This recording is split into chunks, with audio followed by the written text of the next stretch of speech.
Hi, my name is Patricia Diorio, and I'm a spiritual coach and a television producer of a television show called Get Conscious Now that airs out of Santa Barbara, California, which is my hometown.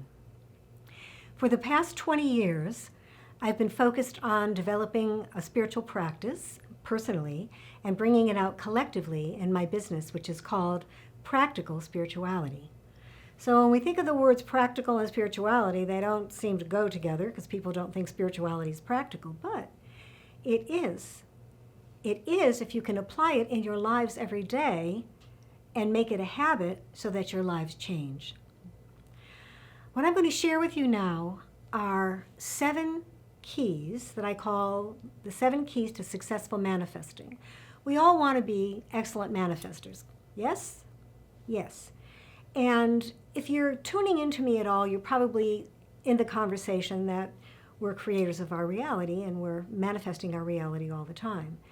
The problem is that we don't realize that, and when we have negative thoughts and we worry about something happening and it becomes a pattern, then we start creating it in our lives. So what I'm going to present to you today is an introduction to my work as a counselor and also as a group leader. I'm going to be offering at the end of this video an opportunity to work with me in a very special program that I've been doing now for several years called Practical Spirituality Circles. And I'm really excited about the possibility of attracting people from all over the country, maybe even all over the world, that might be interested in what I have to offer. The first key that I want to share with you is embrace your innate power.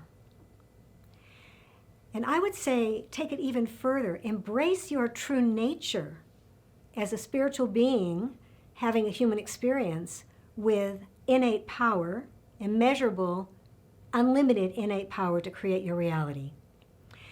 You know, this concept came to me, I think perhaps I've always known about it, but I had the opportunity in the 80s to listen to Deepak Chopra at a packed ballroom in Boston. And I was intrigued by his work, and when I went to hear him, it was a life-changing experience for me, because that day I first heard the term, or the quote, "We are spiritual beings having a human experience with innate immeasurable power to create our reality." Wow. It just resonated so deeply within me that I knew it was right. And that was a life-changing awareness that I had that day because I started to apply it to my life. The next time I heard it was through a spiritual teacher in Santa Barbara. Maybe some of you know about her. Her name is Barbara Marx Hubbard. And she was quoting a Dominican priest who lived in the first 3 decades of the 20th century, and his name was Pierre Teilhard de Chardin. And he was a renegade. He was defrocked by the church, and his books were burned, and he couldn't really teach what he had come to know as truth. And that was this, that we are not merely human beings having an occasional spiritual thought. We are spiritual beings having a human experience. And he went on to say, and we are creators of our reality, which we're doing all the time, by the way. We're creating our reality all the time. What determines creating our reality? What determines our thoughts and our feelings and our words? You know, as a result of this inspired concept that we're spiritual beings having a human experience, it has become the premise of my life and the byline of my television show, which is called Get Conscious Now. And it's also opened the door for me to get involved in, on a very rudimentary level, because I'm not a scientist. I am a scientist in my own life laboratory, but I'm not a scientist in the academic sense. But I've got very interested in quantum physics and the work of Einstein and his colleagues Max Planck and Heisenberg, and perhaps you've heard of some of these guys. And they were the mystics. You know, the quantum physicists of today are the mystics. And they knew that everything was energy. Here's a quote from Einstein. "Everything is energy. That's all there is to it. It can be no other way. This is not philosophy. This is physics." So Einstein and his work developing his work in discovering subatomic particles. So what are subatomic particles? They're energy and information in a field of all possibility. What's the field? The field is another name for the universe. So in the universe, in the field, that's all around us, inside and outside, are an infinite number of these infinitesimal subatomic particles that cannot be seen with the naked eye. Science knows they exist because they leave a tail. So when we have a thought, I am now financially free. I am now with my beloved life partner. I am now in a strong, healthy, healed body. Whatever it is that we're working on, what we're doing is we're actually, that vibrational frequency of our thought is impacting the quantum field, and those subatomic particles are changing. They're actually coming into form. So we are literally creators of our world. And when we create our reality personally, for the personal things that we want, whether it's a partner or great health, financial freedom or financial abundance, a family, a beautiful new home, it doesn't have to be these highfalutin visionary goals. It could be very mundane things like having plenty of money to take care of yourself and your family, or to go on a trip, or to buy a new car, or whatever it is. We're manifestors. It's happening all the time. Anyway, so my work is about really helping you to get clear on what you want and to move forward. Which brings me to the second key. 2, be clear on what you want. Be clear on what you want. If your thoughts are literally creating your reality, then why wouldn't you have thoughts that are a reflection of what you desire? Whether it's to have a good day at work, to have a wonderful time on your date, to enjoy your vacation, to have a stress-free day at work. What are your thoughts? Pay attention. Because if you're stressed out because you're worried about something happening, you're causing that to happen.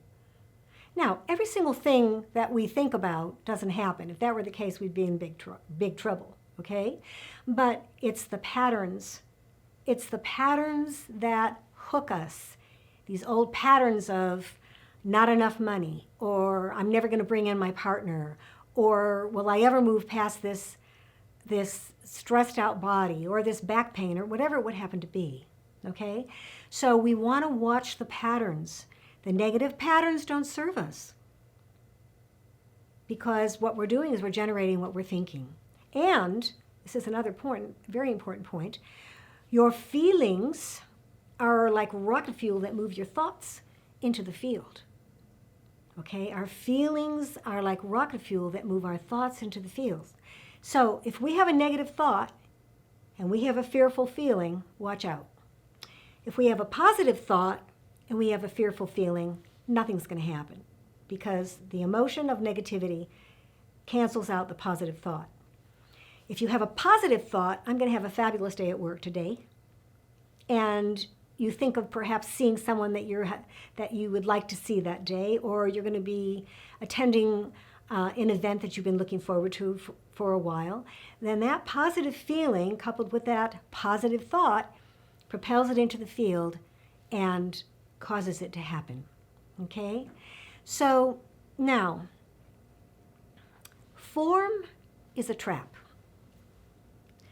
When you say, I want a new car and I want a Jaguar. Okay, so you've always wanted a Jaguar and you're putting it out there that you want a Jaguar. So you get this Jaguar and it's a nightmare. There's all kinds of mechanical problems with it. Yes, it's a beautiful car, but you don't even have fun driving it. And you're going, what was I thinking, right? Form is a trap. It's the essence is what you truly want. It's the essence of whatever it is. So what is the essence of a new car? The essence of a new car is, well, luxury, performance, beauty, affordability, fun to drive, These are all essence qualities. I call them essence qualities. When you put out the essence qualities, it's in a statement like this: I, Patricia, am now driving a beautiful new car. It is beautiful and sleek. It has gorgeous interior. The sound system is fabulous. The performance is excellent, and it's affordable. It fits my budget. I put that out. The universe is going to take care of the details. The universe is going to bring it in for you. And who knows, it may be a Tesla that you're fortunate enough to get. All right? So when we think we want something, or if we think we want to bring in a partner who is this, and this, and I'm talking about the material world, things like how they look and how they dress and all of that, then we're getting hooked by the form. And the form is a trap. The essence is what you really want. Okay? Now, here's another example. Say you want to bring in a fellow, a partner, your beloved life partner, and you would like him to, I'm going to be rather hyperbole here. Tall, dark, handsome, wealthy, lives in a beautiful home, drives a sexy car, all these things that you think you want. And so you attract this man into your life, and he's a total jerk. What are the essence qualities you're looking for in a relationship? All right? Passion, compassion, fun, integrity, consciousness, wisdom, balance, loves to camp, intelligent, funny, great sense of humor, loves children, enjoys family, loves to travel. Someone who is attractive to me, someone who is sexy, I feel very attracted to, someone with whom I have great sex. You can get into the details of exactly what you want to have in your life, if you simply focus on it. Right now, you don't have this person, and then you have this image of this person based on the essence qualities that you put forth, right? What you want to focus on is the gap between the two. The gap between the two, what you don't have and what you're looking to have. When you focus on the gap between the two, you're kind of like surrendering to the universe and saying, okay, show me. Also, if you have a great relationship with, let's say, your sister or your brother or a friend, it's not a romantic relationship, and you want to bring in someone who's going to be with you in a romantic way, but you have a great relationship with your sister or your brother, draw the essence qualities from what you already have in your life. If you have a relationship that's balanced and integrity and fun and compassionate and passionate and kind and all of these essence qualities that you would choose in a partner, you're already experiencing that in another relationship. Draw from that. Help it. A relationship that you already have that's a delicious relationship, you can draw from that to create your essence qualities. So let's look at number 3. Number 3 is believe in the now moment. Did you know that everything exists in the now moment? Everything. The good, the bad, the ugly, the problems, the joyous times in your life, everything is right in that now moment. Believe it. And that is the power of being present. When we're present, that's where we are. We're in the now moment, unless we're worried about the past. So I'm going to demonstrate what I just shared with you with a slide I developed that demonstrates this point. You have on the slide, as you can see, an equilateral cross. You have a horizontal line, and this represents the material world, which is called, in spiritual terms, immanent divinity. It's the divine expressed in form, and we can see it. It's solid, all right? The vertical line represents the non-physical world, the universe, or what you might call transcendental divinity, which is the divinity that we don't see. It's the energy of spirit that we just don't see. But essentially, remember, everything is energy, and the word spirit could also be substituted for energy. So here we have these two equilateral lines, and in the center of them is what? The now moment. The now moment. And as I said a bit earlier, the now moment contains everything in life. Everything is there. As I said, the good, the bad, and the ugly. All right? When we're present in the now moment, then we're creating what it is we're focused on. Unfortunately, and which is why I have that swinging line going from past to future, is that we worry about the past, something that happened in the past, bringing in the wrong partner, worrying about that happening again, and what happens is we create it in the future, except we're creating it in the now moment. The past is gone, and the future is between our ears. Okay, so it's very important for us to be in the present moment, the power of being present. And key number 4, believing is seeing. I thought I coined this term, believing is seeing, in my years of doing spiritual studies, because if I believe that I want something to happen in my life and I don't have any proof for it in the material world yet, but I believe, because I know I'm a creator of my reality, that it will happen, and then I will see it. Believing is seeing. Now, I'd like to take a moment here to share the 4 types of belief. And this is from the work of Dr. Harry Palmer, who is the founder of a wonderful program called Avatar. And I believe it's out of Florida. Anyway, I heard him lecture, and he gave this lecture on the 4 types of belief, and I was really taken by it, and now I've incorporated it in my work. So let's look at the 4 levels of belief. Type 1, dogma. Controlling beliefs, indoctrination. These are the kind of beliefs that you find associated with religion and politics. As a little girl, I suffered a molestation, and the molestation was had a tremendously negative effect on me in that I buried it all, and it showed up in PTSD and feelings of not good enough, unworthy, never going to be successful, lack of self-love. Maybe some of you can relate to this. And it goes back to the fact that when this molestation occurred, I was very much embedded, indoctrinated, if you will, controlling my beliefs, religion. And everything that I was taught by the priests and the nuns, I took as gospel. But it wasn't gospel. No, we don't burn in hell forever when we die. And God never abandons us. We abandon God. Now, if the word God bothers you at all, use anything. Spirit, universe, Uncle Charlie, it doesn't make any difference, because the truth is that there is an energy, there is spirit that permeates everything in existence. There is nothing that is not this energy. There is nothing that is not this energy. People dying in war, terrible diseases, typhoons, all aspects of life are energy vibrating at a particular frequency. Now, we have free will, don't we? We have free will. We can make a choice.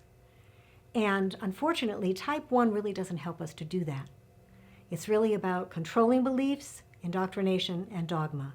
And then another area that we see type 1 a lot is politics.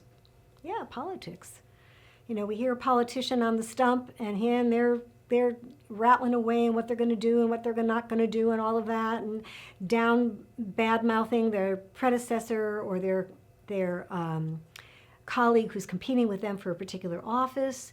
That's also dogma, controlling beliefs and indoctrination. Okay, so let's go to type 2. Type 2 belief, common sense beliefs. Common sense beliefs. If I drop something, what's going to happen? It's going to fall on the ground. Does somebody need to prove that to me before I believe it? No. I believe it because it's happening right in front of me. If I drop something on the ground, it's not going to go up to the ceiling. It's going to always be influenced by gravity. So common sense beliefs. If I put my hand on a hot stove, it's going to burn. You only have to do it once to know that if you put your hand on the hot stove, it's going to burn. So these beliefs are common sense beliefs. We just know them, okay? The third type of belief, scientific facts. Scientific facts that support beliefs. No, this can be true. Let's look at mathematics. 2 and 2 is 4. Any kind of corroborated scientific fact that's gone through the scientific method, the steps for the scientific method, we accept that as a belief because it's supported by science. But because we're continually evolving as a species, there's probably a lot that we're not aware of. So we can't say that that type 3 beliefs are ironclad. I want to tell you a funny story. And this was a story that Dr. Palmer told us in the audience. And he shared the story, and he said it was a true story. He said there were these 2 Harvard scientists, and they were in a laboratory, and they were studying rats' behaviors. And what they noticed is that when they took an electrode and they tapped one end of the cage, that the rat scampered over to the other end, right? Showing them that the rat was trying to get away from the pain. Well, during the experiment, one of the scientists fell onto the electrode, onto the wire, and screamed in pain, and the other scientist, instead of running in the other direction, grabbed him, and the 2 of them were burned so badly they had to go to the hospital, thus proving that a rat is more intelligent than 2 Harvard psychiatrists. I mean, 2 Harvard scientists. So, let's go now to type 4. Type 4 belief, intentional, deliberate beliefs. Intentional, deliberate beliefs. This is what I'm talking about here, people. Believing is seeing. So what we're doing is, when you think of creating, you're creating really from what you know, all right? So that's like what Harry Palmer said, it's like trying to drive forward where you're looking in the rearview mirror. So you're creating from the past because that's all you know. But what if you created from the future of possibility? We live in a world of infinite potential, right? So when we have intentional, deliberate beliefs, I believe that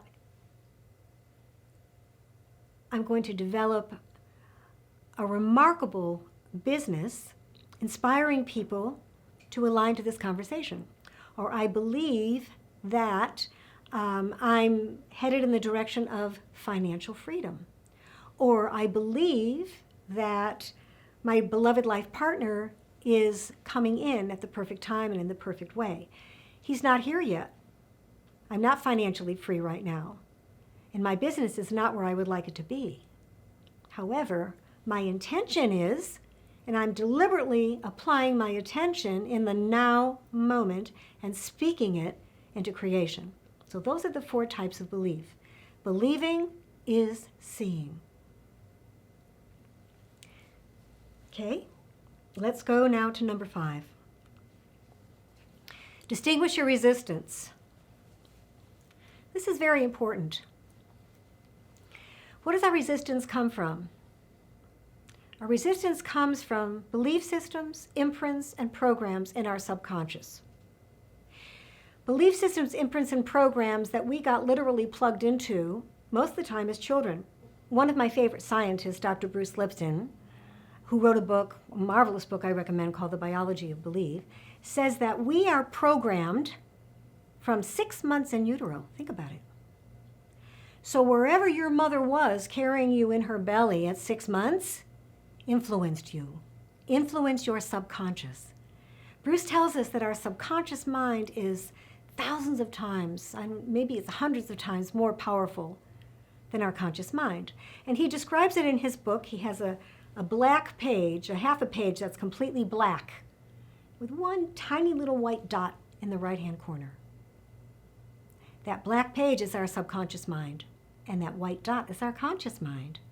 So our subconscious is tremendously powerful. It's like a tape recorder. It records it and then just regurgitates it back to you. So there's no consciousness in the subconscious. It's just feeding you back what you got programmed with. So if your mother had a difficult time during her pregnancy with you, that impacted you. And you know, we're in a delta state of consciousness in utero.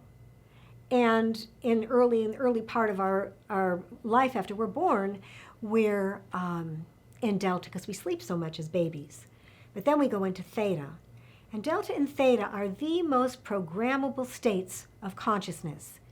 So what Bruce tells us too is that up to age of 6, we're like little psychic sponges. Everything that goes in stays there in the subconscious. And then something will happen and we'll get triggered and boom, we're right down that rabbit hole with that negative belief, resulting in a negative outcome. So children from 6 months in utero up to age 6, he says, it's the most programmable time, and we're like little psychic sponges. From 6 through preteens, we're still in and out of theta, and then we're operating primarily in beta, and then in alpha. We go into alpha when we're watching television, or we're enwrapped in nature, or there's something that we really have impeccable focus. Meditation, we're in an alpha state of consciousness, where the frequency of our brain waves is much slower than, let's say, beta. Our beta brain waves are much quicker, and our high beta are much quicker yet. So where we want to do this programming is in our theta state of consciousness, or when we sleep. I work when I sleep all the time. I'm working on a book right now that I'll be introducing a little bit later called I Am the Word. And I have it downloaded on Audible, and there's several books in this particular series. And when I go to bed at night, I just put my phone on airplane mode and I put in my AirPods and I go to sleep. And you can time, how much time, an hour. Sometimes I'll listen to an 8-hour book over the whole night, all right? Because I'm in delta, and that is the most programmable when it's going in, and it's healing my subconscious because I'm replacing all that negative programming in my subconscious with positive programming from this body of work, and I highly recommend it. If you never see me again after today, I recommend that you pick up this book, I Am the Word. It's a channeled text by Paul Selig, who is the author. I'll talk a little bit more about it later. So we're talking about distinguishing your resistance. So how can you distinguish your resistance? What are the red flags? Okay, well, the red flags are what I call artificial emotions: shame, blame, guilt, moral indignation, outrage, and pity. If you're feeling any of those, that's a red flag that you're dealing with resistance. And again, it's just an opportunity in the moment to make a conscious choice to move away from that. Fear, anger, grief, confusion, and fear are authentic emotions, but fear is also a red flag. And it sounds like, well, Patricia, so many people are fearful. Fear is like in our lives. Yes, but I don't think that it's our natural state to be fearful. Einstein says that synchronicity is our natural state. And you know yourself, when synchronicity happens in your life, it's amazing. Everything just seems to flow beautifully. Fear creates resistance. It blocks us. And even though anger, grief, confusion, and fear are negative emotions, they're real.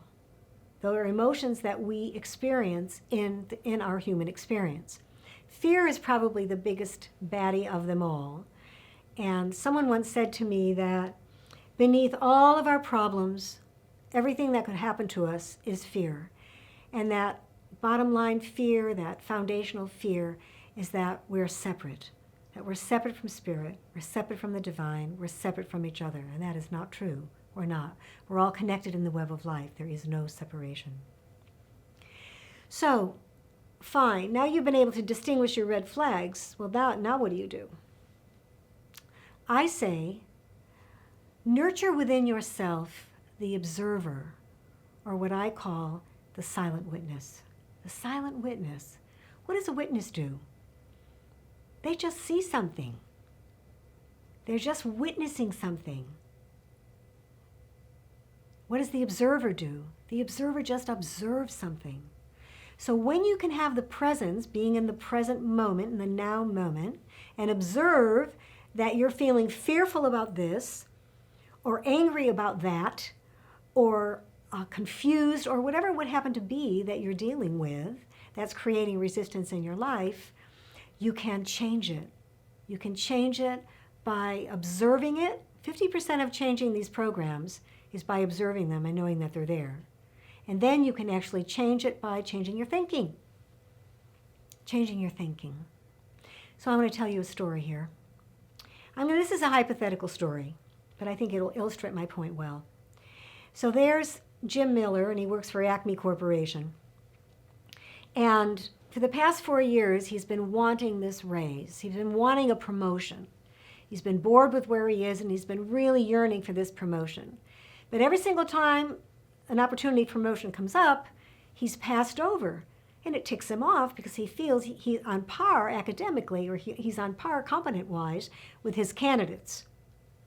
So eventually, his thoughts about the promotion started eroding into, it's never going to happen, why me, how come I'm always passed over? And he got his thoughts eroded to this place of negativity, disappointment, and resignation that it would never happen.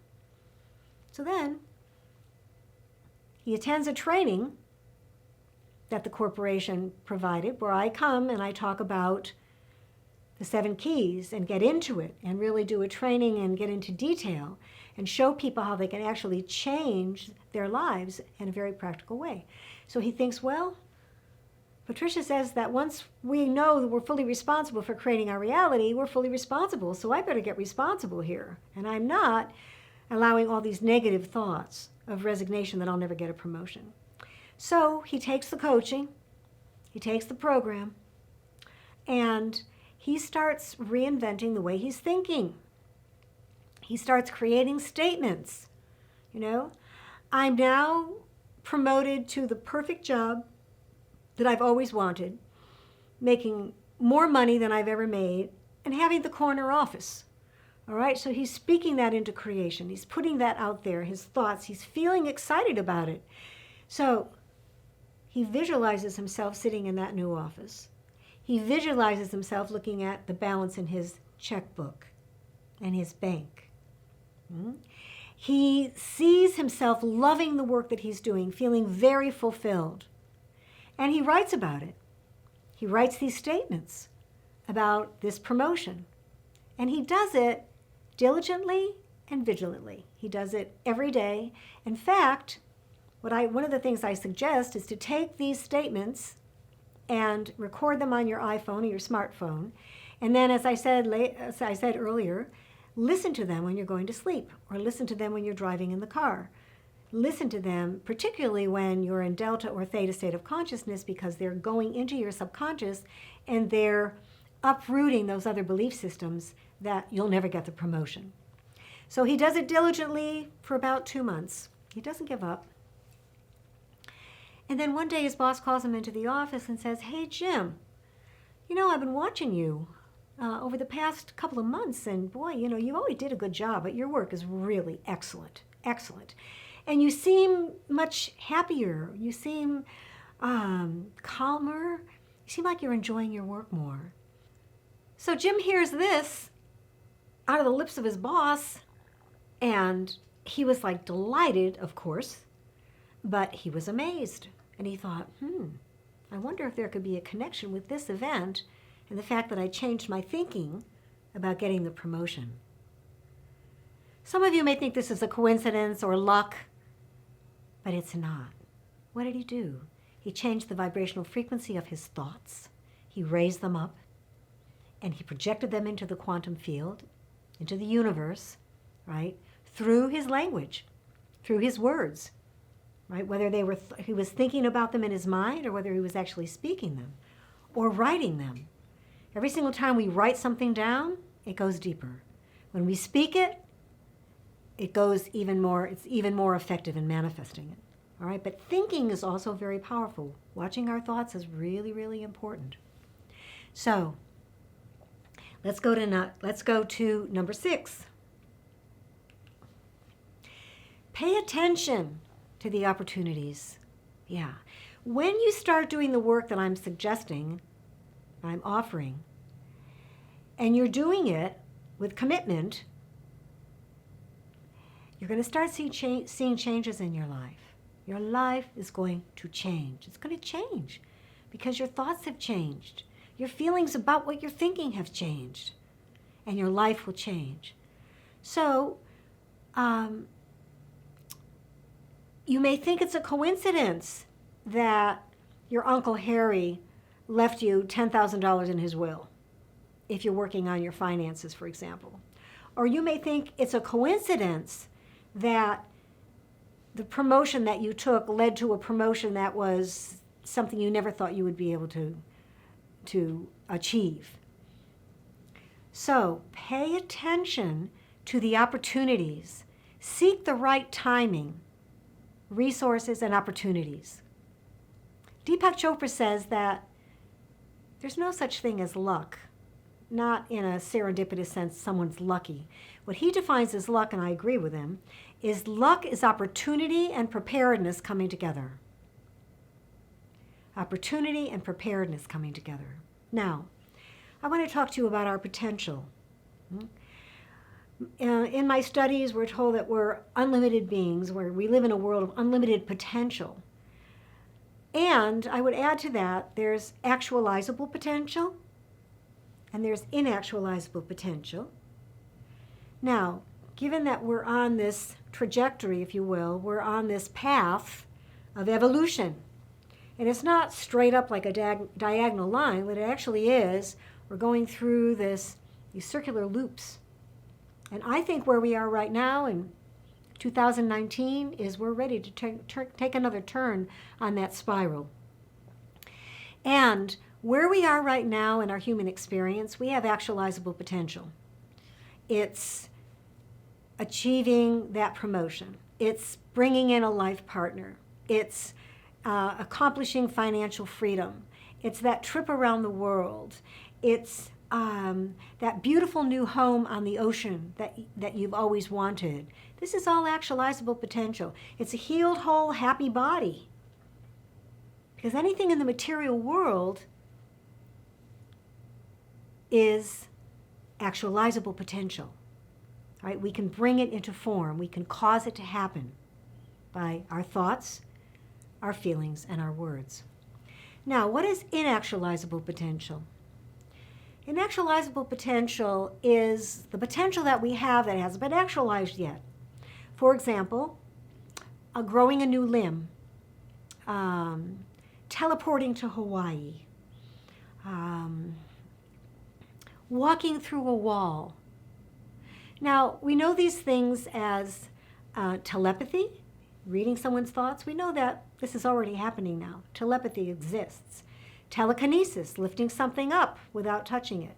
There are people that actually do that, and there are also people that I've studied that are able to move through solid objects like a wall, and teleport as well. Now, don't think I'm crazy. I don't know these people personally, but I know that in our human experience, there are those of us that are way ahead of the curve, that are actually tapping into their inactualizable potential. Now, I tell you another true story, another story, this one true. This is from the work of Dr. Gerald Jampolsky, who wrote the book Feel the Fear and Do It Anyway. He was an MD, and he worked specifically with very, very serious cases of children who were either on the brink of death or with a disease that was incurable or something truly traumatic that happened to them. And he had a hospital, I don't know the name of it now, I don't remember the name of it, but I know it was located up in Tiburon, California, outside of San Francisco. And he had a patient, was a little boy. He was 6 years old. And he was hit by a train. And he lost his leg from the knee down, above his knee. And he was taken to Tiburon because they didn't think he was going to make it. And they thought maybe they would have to amputate the whole leg. But as it turned out, they didn't amputate it. He just stayed there for his convalescence. But what did they notice happening over time? He started growing back his leg. Now, I heard this Dr. Jampolsky say this from a stage. This child was never told that if he lost a limb, it wouldn't grow back. And all he knew is that when he pulled the leg off his pollywog, another one grew back. So he believed that he could grow his leg, and that's what he was doing. I don't know the upshot of that story, but it impressed me, and this I must have heard him speak 25 years ago. So we have actualizable potential, which is having a great life here in the human experience. What kind of life do you want to have? You want to be in radiant health, in wonderful relationships that represent all the essence qualities that you're looking for, right? You want to live in a beautiful home. You want to be able to have time to travel and take vacation. Maybe you don't want to work a 9 to 5 anymore. Maybe you want to bring forth what your life purpose is. So many people don't know what their life purpose is. You know, when you're really passionate about something, nothing else matters. So perhaps that's what you're looking for, to bring your ultimate work, your soul's purpose, into manifestation. This is all actualizable potential, people. You can do it. You can do it. Inactualizable potential is going to come over time. And the more you come into alignment with this concept that you are an energy being having a human experience, a material experience, when you can really align with that and know that this world that appears to be so solid is not. It's an illusion. Einstein said the world is an optical delusion of consciousness. If you look at the very rudimentary work of Einstein and his colleagues, you'll find this. Another thing that Einstein says is that there is no matter. That matter, what matter is in actuality, is the lowering of the frequency of the subatomic particles that bring it into form. But again, if you looked at the form under the proper magnification, it's empty space. So, the inactualizable potential will come in time. Are you living an actualized life now? Are you with the person you want to be with? Are you in a relationship with someone that you'd like to stay with, but the relationship is struggling? You can change it. You can change it. You could always change it. Choice is always present to us. Choice is always present to us. And if you can align with that fourth level of belief of being a deliberate creator of your reality, and you're going to move in the direction of a life of your dreams. Now let's go into key number 7, my favorite. Be your authentic self. Take off the mask of the suffering human and allow who you truly are as energy in form to come forth, right? A lot of people look at authenticity, being authentic, as being true to yourself, being in integrity. Yes, and all of this is true. But I say take it further. Take it further. Be your authentic self encompasses all the other keys, 1 through 6. Includes all within it. All right? Now, so being true to yourself, being real, being in integrity, taking off the mask of that suffering human, especially if you're miserable. If you are miserable, I'm really sorry to tell you, you're creating that misery by your thoughts. You are being held hostage by your own negative thinking. So change your thoughts, and you change your life. Now, here's another way to look at authenticity. And it's called the be, do, have formula. A little formula. Be, do, have. And we've heard be, do, have in other contexts. What I'm going to share with you today is this. What is be? Be your authentic self, not distorted by fear and our issues. Be your authentic self. Be who you truly are, not who you think you are. One of my favorite scientists, and I mentioned him earlier, Dr. Joe Dispenza, he says you get up in the morning and you stand in front of the mirror to remember who you think you are. But who we truly are these energy beings that are showing up in life as however we're showing up in life. I'm showing up as Patricia Diorio. No, people show up as whatever name they were given, and whatever life experiences they have. But is this who they are? No, it's the experience that they're having. So be your authentic self. Own your power. Own your true nature. And I'm going to say it. We're divine. We're divine beings having a human experience. And all of us are that. Even the so-called bad guys on the planet. They're just making bad choices. Everyone is spirit and form. Everyone. There's no, in fact, everything. There is nothing that's not. So be your authentic self. Take off the mask. And when you see yourself getting triggered by fear or any of your issues, which are all going to be grounded in fear, be present. Make another decision. Make another choice. And speak it to be so. Because don't forget, you're in that now moment. You're in that now moment, bringing your future in that now moment, instead of fear of the past and dragging that into the present. Okay. Do what your natural gifts and talents inspire you to do, and do it with a willing heart. We all have natural gifts and talents.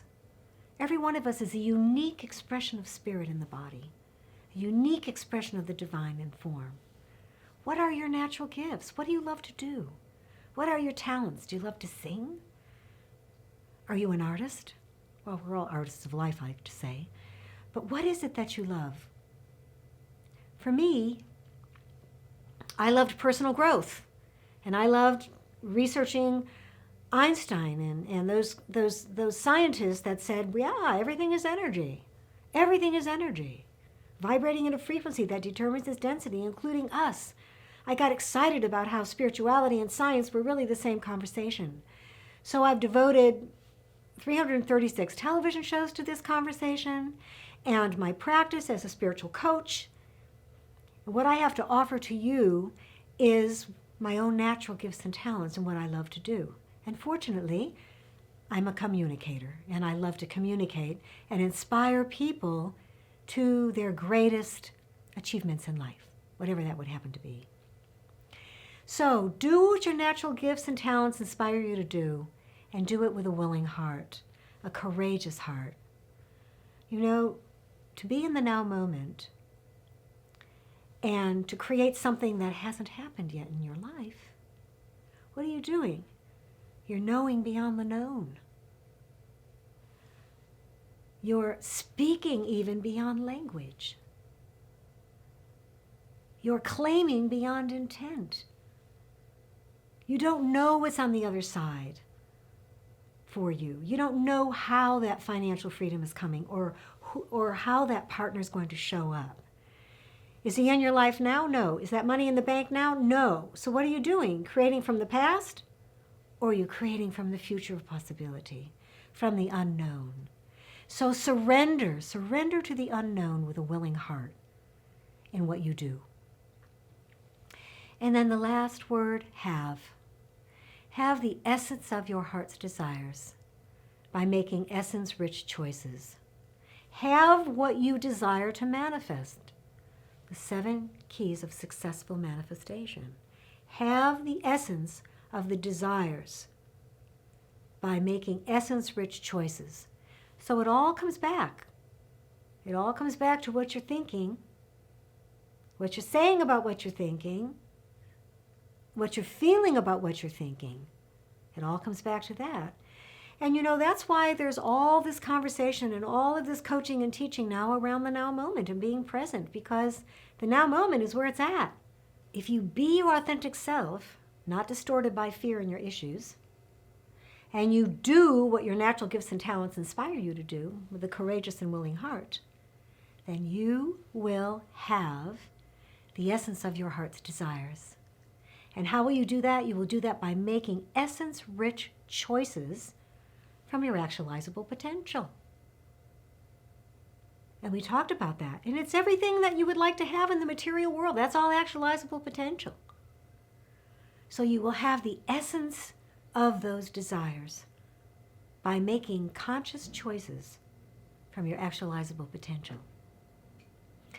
So I hope you've enjoyed hearing about my 7 keys to successful manifestation. And if you're interested in hearing more, or if you'd like to work with me, I'm offering a program very soon. It's going to be called Practical Spirituality Circles. And I'm going to be doing it on Zoom. So it's open to anyone, anywhere in the world. And it's a 4-month program, and I'll just give you, a very quick overview. The first month, we're going to look at relationship. Relationship with self, the most important relationship we have. What does it mean to love ourselves? And we're going to look at bringing in a partner or improving the relationship you already have with a partner. Month 2, we're going to look at our bodies, our health, our bodies, and our body image, which is very important. Without our physical bodies, we can't be here. Our physical bodies are the vehicle that enable us to navigate this human experience. So it's very important that we take care of our physical bodies. So the second month is devoted to that, radiant health. The third month is money. Yeah, money, finances. We talk about what does money mean to us? And what are your desires around money? And the fourth month is on soul's work, our purpose. Why did we come? What is it that we want to be doing, making our contribution to humanity and to the world? So this 4-month program is going to incorporate everything that I shared today, the 7 keys of successful manifestation, but it's going to be tailored exactly to your needs and desires. We're going to be working with a wonderful book. I mentioned it earlier. It's called I Am the Word, and it's by Paul Selig. It's a channeled text. This means that Paul Selig is the channel. He brings through the information. The authors actually identify themselves as ascended masters who are here to help us in our evolution, in our evolutionary process. We're also going to be working with a tarot deck. I also happen to be a tarot reader in my career as a spiritual coach. And the deck we're going to be working with is a beautiful deck of cards by Dr. James Wallace, who is my mentor in studying these cards, called the Voyager deck. Voyager deck is a beautiful deck of cards. And what we're going to be doing is we're going to be working with it as our own personal tool, our own personal oracle. Now, I feel it's important to say this because a lot of times people get freaked out about tarot cards. Tarot is wheel of life. That's what the word means. It goes back to the Egyptian culture. And cards, what are they? They're pieces of paper with pictures on them. There's no power in cards. And when I do a reading for a client, I don't say I'm a fortune teller telling you this, that, and the other thing. Who is the oracle? Where is the power? The power's in you. You have your answers. That place in you that I call the essence of who you are, the essential self, the spiritual being having the human experience as who you think you are in the world, right? So when you go within and you ask a question, what would be the greatest guide card I could receive for meeting my beloved life partner? That's a great question, right? You don't have the answer to that question, not consciously. But when you go within and you tap into that, you tap into your intuition, right? You tap into your intuition. You ask that question of spirit, and then you pick a card. There's the answer. My job is to give an interpretation. You pick the card, and I help you understand it. I help you interpret it. And I bring everything I have to bear to the table. What I know about you, what I know about your process, and what I know, of course, about the cards. And I've been working with this deck for a very long time, so I know it like the back of my hand. So you'll be doing your own personal mini readings every week. We're going to be working together every week for 4 months, for 2 hours every week on Zoom. And there's going to be, this is going to be a hybrid in a way, because you're going to get the week's work online when you sign up for the course. You'll be able to go on and see what you need to prepare for that first week, and then we're all going to get together on Zoom and we're going to share what we learned and fine-tune it, and you're going to get very clear on what you want to be working on in manifesting around relationship, health, money, or your soul's work. So if you're interested in learning more, if the 7 Keys has piqued your interest, then I invite you to check out the information below, which gives you all the details and what I have to offer. And I hope to see you in one of my Zoom classes very soon.